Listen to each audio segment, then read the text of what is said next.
नमस्कार, मैं रजनीश पांडे। आज फिर मैं आपके सामने लेके उपस्थित हुआ हूँ जीएस का रोज हर रोज। आज मेरी सेकंड क्लास है इसका और ये बहुत ही महत्वपूर्ण सवाल होने वाले हैं आज के, ठीक है? तो पूरा वीडियो आप लोग देखेंगे, अंत तक बने रहिएगा। जैसे कि पहला क्वेश्चन हम बात करते हैं कि संविधान के निम्नलिखित में से किस अनुच्छेद के अंतर्गत संसद के दोनों सदनों की संयुक्त बैठक बुलाई जाती है? तो पहला जो आपका ऑप्शन है वो है 100, दूसरा है 108, फिर तीसरा है आपका 110 और कोई नहीं। ये चार ऑप्शन आपके सामने दे रखे हैं, तो इसका आंसर क्या होगा आप लोग बताइए। अब देखिए यहाँ पे संविधान सभा की जो बैठक बुलाता कैसे है, तो समझिएगा पहले आपके चार अधिवेशन होते हैं। पहला आपका होता है साधारण विधेयक, एक होता है साधारण विधेयक, साधारण विधेयक होता है एक, ये होता है अनुच्छेद 107 में। दूसरा होता है आपका धन विधेयक, धन विधेयक। तीसरा होता है आपका वित्त विधेयक, वित्त विधेयक। और तीसरा होता है संविधान संशोधन, संविधान संशोधन। ठीक है, तो ये आपके चार विधेयक होते हैं। अब ये साधारण विधेयक क्या होता है, अब उसमें धन विधेयक क्या होता है 110 में है, वित्त विधेयक है आपका 117 में है, ठीक है, और संविधान संशोधन जो है वो 368 में है। ठीक है, तो अब यहाँ पे देखिएगा साधारण विधेयक वे विधेयक होते हैं, साधारण विधेयक वे विधेयक होते हैं जो ना धन विधेयक होता है, न वित्त विधेयक हो और न संविधान संशोधन हो। ऐसे सारे विधेयक जो आते हैं वो क्या आते हैं आपके साधारण विधेयक आते हैं, वो होते हैं 107 के तहत। अब साधारण विधेयक क्या होता है कि साधारण विधेयक में आपके लोकसभा, राज्यसभा और राष्ट्रपति तीनों के पास पावर जो होती है वो समान होती है। मतलब अगर राज्यसभा में कोई बिल पास हो गया है, लोकसभा में जाएगा। जैसे बात करते हैं यहाँ पे कि राज्यसभा में जैसे कोई बिल पास हो गया है, राज्यसभा, यहाँ से बिल पास होकर कहाँ गया, लोकसभा, लोकसभा गया, लोकसभा में पास होने के बाद राष्ट्रपति के पास जाएगा, राष्ट्रपति के पास जाएगा। तीनों के पास ये प्रक्रिया, मतलब तीनों के पास कह सकते हो कि बराबर की हिस्सेदारी होती है। अगर राज्यसभा में पास हो गया, लोकसभा में पास हो गया, राष्ट्रपति चाहे तो इसको कैंसिल कर सकता है, मना कर सकता है। दूसरा, लोकसभा में पास हो गया, राष्ट्रपति चाहता है, राज्यसभा चाहता है, नहीं चाहता है तो ये कैंसिल हो जाएगा, तो तीनों का बराबर। तो ऐसी स्थिति में जब कोई विधेयक ऐसा आता है जो देश के हित के लिए निर्णायक होता है और बहुत ही महत्वपूर्ण बिल होता है, तो क्या करता है कि मान लेते हैं लोकसभा में बिल पास होने के बाद राज्यसभा में क्या कर दिया गया, मना कर दिया गया। तो ऐसी स्थिति में क्या करता है कि राष्ट्रपति क्या करता है, संयुक्त बैठक बुलाता है। क्या करता है, संयुक्त बैठक बुलाता है। जो साधारण विधेयक है किसमें 107 में, और संयुक्त बैठक बुलाई जाएगी आपकी किसमें 108 में। राष्ट्रपति क्या करता है, संयुक्त बैठक बुलाता है और इसकी जो अध्यक्षता, यहाँ पे देखो बुलाने की जगह पे बोला जाता है, किसी भी एग्जाम में जाता है कौन आहूत करता है, कौन आहूत करता है, तो आहूत मानना बुलाना दोनों एक सेम है। तो बुलाता कौन है, राष्ट्रपति। उसकी अध्यक्षता कौन करता है, तो लोकसभा का अध्यक्ष करता है, लोकसभा का अध्यक्ष। देखो बुलाता है, बुलाया जाता है किसमें, अनुच्छेद 108 के तहत। अध्यक्षता कौन करेगा, तो बहुत ही महत्वपूर्ण क्वेश्चन है यहाँ पे, अध्यक्षता कौन करेगा, लोकसभा का अध्यक्ष। अच्छा, अब यहाँ पे बोला जाता है कि अध्यक्षता किस अनुच्छेद के तहत करता है लोकसभा अध्यक्ष, तो इसका अनुच्छेद है अनुच्छेद 118 के तहत। 118 के तहत लोकसभा अध्यक्ष जो होता है वो लोकसभा संयुक्त बैठक की क्या करता है, अध्यक्षता करता है। अब समझिएगा संविधान संशोधन, संविधान संशोधन नोट कर लीजिए, बहुत इंपॉर्टेंट सवाल यहाँ पे। संविधान संशोधन और धन विधेयक को छोड़कर, संविधान संशोधन और धन विधेयक को छोड़कर बाकी जितने भी मामले होते हैं उसमें संयुक्त बैठक बुलाई जाने का प्रावधान है। तो किसमें नहीं है, संविधान संशोधन में 368, धन विधेयक 110 के अनुच्छेद तहत संयुक्त बैठक बुलाने का, इनको छोड़कर बाकी जितने भी विधेयक होंगे इसमें संयुक्त बैठक बुलाने का जो प्रावधान होता है। अब यहाँ पे संविधान संशोधन में क्या होता है कि संविधान संशोधन में लोकसभा और राज्यसभा के पास बहुमत होता है, राष्ट्रपति बाध्य होता है 14 दिन के लिए साइन करने के लिए। और जो आपका धन विधेयक होता है उसमें क्या होता है, लोकसभा में राष्ट्रपति की पूर्व अनुमति के द्वारा लाया जाता है और राज्यसभा बाध्य होता है बिल को पास करने के लिए 14 दिन के अंदर, वरना स्वतः ही वो पास मान लिया जाता है। तो ये बहुत ही महत्वपूर्ण सवाल हुआ आपके सामने। यहाँ से रिलेटेड बहुत सारे क्वेश्चन आपके बन सकते हैं जो आपको मैंने यहाँ पे समझा दिए हैं। ठीक है, तो यहाँ पे पॉइंट आप नोट भी कर सकते हैं और अच्छे से इसको सुन भी लेंगे, तब भी आपके क्वेश्चन जो है वो सही हो जाएंगे। नेक्स्ट क्वेश्चन है कि निम्नलिखित में से कौन हिंदुस्तानी संगीत के क्षेत्र में महान विभूति नहीं था? संगीत के क्षेत्र में कौन महान विभूति नहीं था? तो अब देखो यहाँ पे अब नोट करके पढ़ लीजिए। पहला जो ऑप्शन है हम आपको बताते हैं, राजा मान सिंह तोमर, तानसेन, संदरंग, अदारंग, ये पूरा एक नाम है, एक साथ में दो लोग हैं, और माल गुलजारी। ठीक है, तो अब यहाँ पे 4 ऑप्शन दे रखे हैं, आपको बताइए कौन नहीं था। तो आप जानते हैं तानसेन, कट गया ऑप्शन यहाँ पे, तानसेन कट गया, विभूति था ये। ठीक, पूछा नहीं। राजा मान सिंह तोमर, तो राजा मान सिंह का तोमर का भी बहुत बड़ा योगदान है आपके हिंदुस्तानी संगीत के क्षेत्र में, तो ये भी ऑप्शन कट गया। अब यहाँ पे 2 ऑप्शन है, सदरंग, अदारंग, ये भी आपके महान विभूतियों में योगदान इनका आता है संगीत के क्षेत्र में। तो ये जो माल गुलजारी है इनका क्षेत्र नहीं आता है। ये कौन थे? अब ये संगीत के क्षेत्र में थे ये। अब यहाँ पे ये कौन थे? माल गुलजारी एक गायन राग देते थे। ये क्या देते थे? गायन राग। गायन राग के लिए बहुत फेमस है ये। ठीक है, तो यहाँ पे याद रखिएगा, तो कौन नहीं था? तो माल गुलजारी नहीं थे। तो राइट आंसर जो हो जाएगा वो हो जाएगा माल गुलजारी। ठीक है, तो याद रखिए हिंदुस्तानी संगीत के क्षेत्र में मान सिंह तोमर, राजा मान सिंह तोमर, तानसेन, सदारंग, अदारंग आदि महान विभूतियों का विशेष योगदान रहा है, जबकि माल गुलजारी एक गायन राग से संबंधित हैं। ठीक है, क्लियर। नेक्स्ट क्वेश्चन देखिएगा, भारतीय संविधान की किस अनुसूची में तीनों विधा सूचियों के प्रभाव सम्मिलित किया गया? देखो अनुसूची बहुत पूछी जाती है, हमने आपको लोगों को बहुत पढ़ाया है अनुसूची।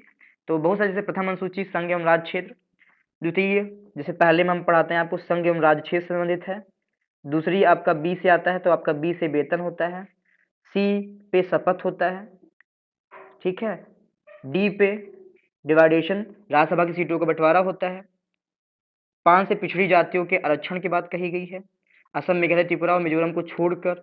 6 में ये 4 राज्य असम, मेघालय, त्रिपुरा, मिजोरम के प्रशासन का उल्लेख करते हैं। और अनुसूची 7 में है 3 सूचियां, संघ सूची, राज्य सूची और समवर्ती सूची। समवर्ती सूची कहाँ से ली गई है? ऑस्ट्रेलिया से ली गई है। तो यहाँ पे पूछा गया है कि भारतीय संविधान में कौन सी विधा सूचियों में सर्वधान है? तो तीनों सूचियां का विधा जो है किसमें दी रखी है? तो आपकी 7वीं सूची में। 7वीं सूची मतलब 7वीं सूची, अनुसूची। तो 7वीं अनुसूची में क्या दे रखा है? 3 सूचियां दे रखी हैं, संघ सूची, राज्य सूची और समवर्ती सूची। ठीक है, तो ये आपको हमने बता दिया यहाँ पे। अब यहाँ पे समझिएगा एक पॉइंट और है कि भारतीय संविधान में 395 अनुच्छेद, 22 भाग और 12 अनुसूचियां थी। ठीक है, मतलब 12 अनुसूची कह सकते हो, 12 नहीं, यहाँ पे एक अनुसूची जो थी 8 थी मूल संविधान में, थोड़ा सा गड़बड़ हुआ यहाँ पे, मूल संविधान की बात कर रहे हैं ना हम यहाँ पे। तो 395 अनुच्छेद, 22 भाग और 8 अनुसूचियां। वर्तमान में है आपके 450 अनुच्छेद, 25 भाग और 12 अनुसूचियां। ठीक है, तो ये इसको याद रखिएगा। अब यहाँ सूचियों का उल्लेख किसमें किया गया? तो अनुच्छेद 246 में सूचियों किसमें, संघ सूची में कितने विषय हैं, राज्य सूची में कितने विषय हैं और समवर्ती सूची में कितने विषय रखे, इनका जो विवरण दे रखा है वो किसमें दे रखा है? आपका अनुच्छेद 246 में दे रखा है। ठीक है, फिर नेक्स्ट क्वेश्चन आता है आपका कि 1926 में बना नौजवान सभा, 1926 में बना नौजवान सभा का प्रथम, या इस यहाँ पे प्रथम जगह पे ले लीजिएगा, प्रारंभिक सदस्य नहीं था। प्रारंभिक सदस्य कौन नहीं था? तो ये यहाँ पे क्वेश्चन बन जाता है, प्रथम सदस्य नहीं था या प्रारंभिक सदस्य कौन नहीं था। तो यहाँ पे ऑप्शन आपका सामने है, अंबिका चक्रवर्ती, यशपाल, भगत सिंह, छबील दास। तो यहाँ पे आंसर क्या होगा? तो यहाँ पे बात किया जाए तो जो नौजवान भारत सभा की स्थापना भगत सिंह ने 1926 ईस्वी में किया था। किसने किया था? भगत सिंह ने। यहाँ पे किया किसने था? भगत सिंह ने किया था, 1926 में किया था। तो पहला ऑप्शन तो अब सी ऑप्शन कट गया, स्थापना इन्होंने की थी, तो प्रथम सदस्य थे ये। अब इसमें सदस्यों में था कौन कौन? तो नोट करके लिखिएगा, तो इनमें जो सदस्य था वो था छबिल दास, कौन था? छबिल दास, यशपाल, जयपाल, कौन सा? जयपाल, और राजगुरु, कौन? राजगुरु। ये जो थे इसके क्या थे? सदस्य थे।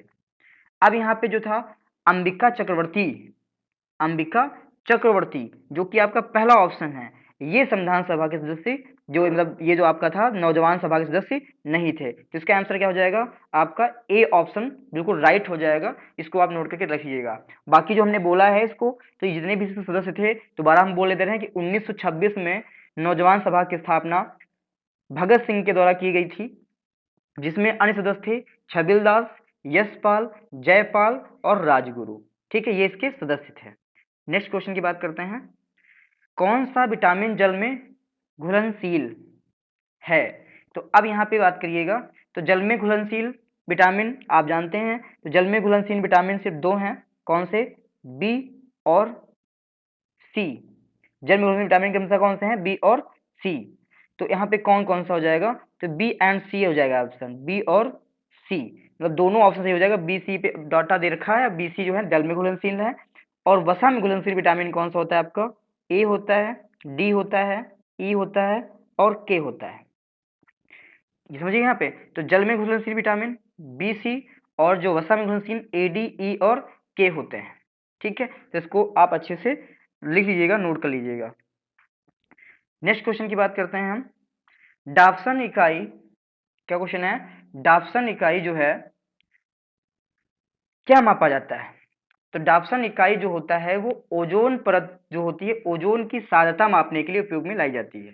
तो सब जानते हैं डाप्सन इकाई, बहुत बार पढ़ा होगा आपने। तो डाप्सन इकाई, इसका ए ऑप्शन सही हो जाएगा। डाप्सन इकाई जो होता है ओजोन साध्यता मापने के लिए उपयोग ली जाती है। अब यहाँ पे नोट करके ले लीजिएगा कि डाप्सन यूनिट ओजोन के अणुओं की संख्या है। डाप्सन क्या है? ओजोन के अणुओं की संख्या है, जिसे 0 डिग्री सेल्सियस के तापमान पर, 0 डिग्री सेल्सियस के तापमान पर एक वायुमंडल के दबाव पर 0.01 मिलीमीटर मोटी शुद्ध ओजोन परत बनाने की आवश्यकता होती है।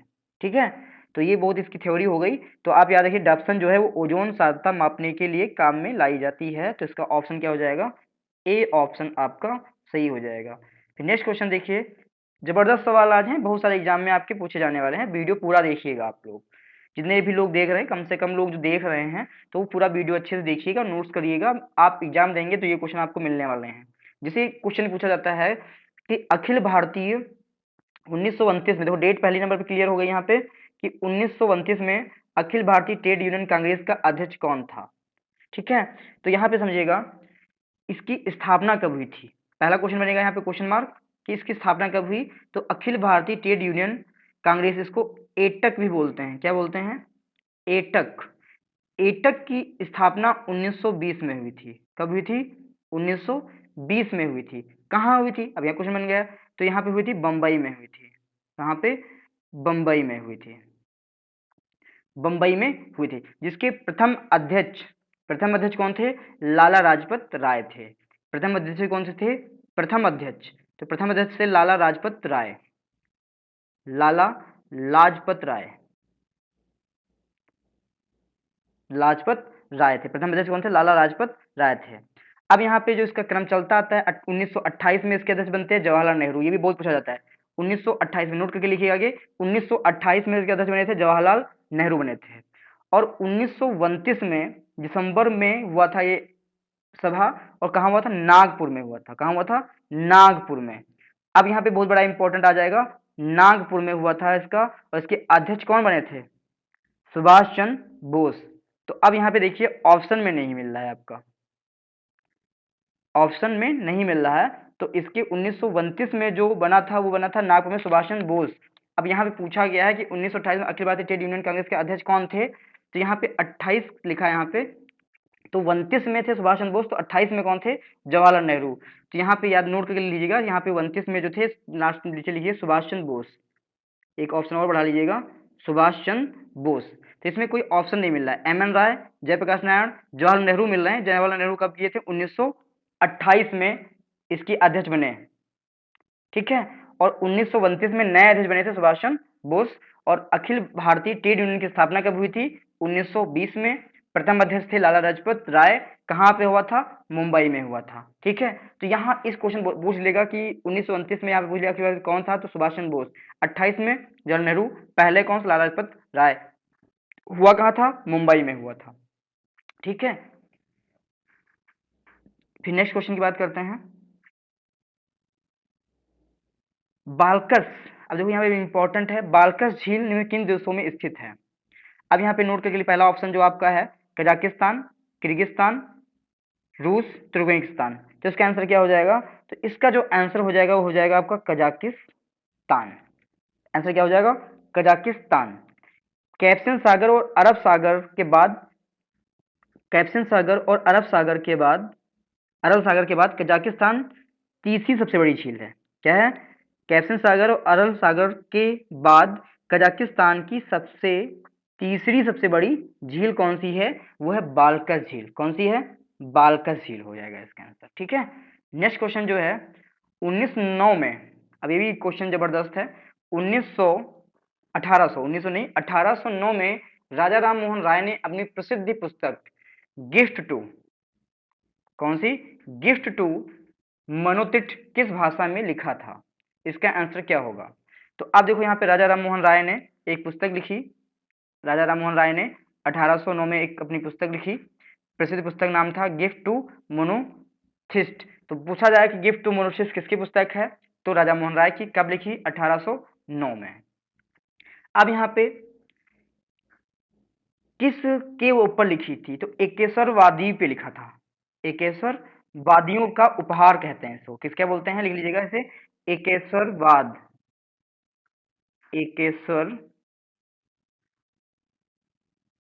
वादियों का उपहार,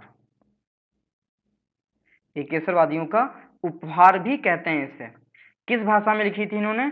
तो इसको लिखी थी फारसी भाषा में। ऑप्शन क्या हो जाएगा? फारसी भाषा में लिखी। अच्छा, इनकी एक आत्मीय सभा और दूसरा ब्रह्म सभा का गठन कब किया? क्वेश्चन पूछा जाता है। तो 1815 में, 1815 में, यहाँ पे 1815 लिखना है आपको। तो 1815 में किसकी सभा की? आत्मीय सभा की स्थापना की। और 1828 में ब्रह्म समाज की स्थापना की। तो आत्मीय सभा और ब्रह्म समाज के जो मेन फाउंडर कौन है? तो राजा राम मोहन राय हैं। और ये बुक किस भाषा में लिखी? फारसी में। इसका मतलब क्या हुआ? एकेश्वरवादियों का उपहार बोला गया। इस बुक को क्या बोला गया? एकेश्वरवादियों का उपहार बोला गया। ठीक है, तो इसको आप लोग अच्छे से समझिएगा। नेक्स्ट क्वेश्चन की बात करते हैं। आपका ये लास्ट क्वेश्चन था और उम्मीद करते हैं कि जो वीडियो है आपको बहुत अच्छा लगा होगा। अगर इसे अच्छा लगा है तो इसे ज़्यादा से ज़्यादा आप शेयर कीजिए और सब्सक्राइब करा दीजिए और थोड़ा सा सहयोग कर दीजिएगा। एक क्वेश्चन है, बताना है आपको कौन एक पादप हार्मोन्स है। क्वेश्चन लिखिएगा, एक पादप हार्मोन्स, पादप हार्मोन, पादप हार्मोन कौन कौन से हैं? इनको आप अच्छे से नोट करके मुझे कमेंट बॉक्स में लिख के भेजिए, पादप हार्मोन कौन से होते हैं। ठीक है, इतना आप लोग करिएगा। और अगर वीडियो अच्छा लगा तो आप लोग प्लीज़ इसको शेयर कीजिए और थोड़ा सा सपोर्ट कीजिए। धन्यवाद।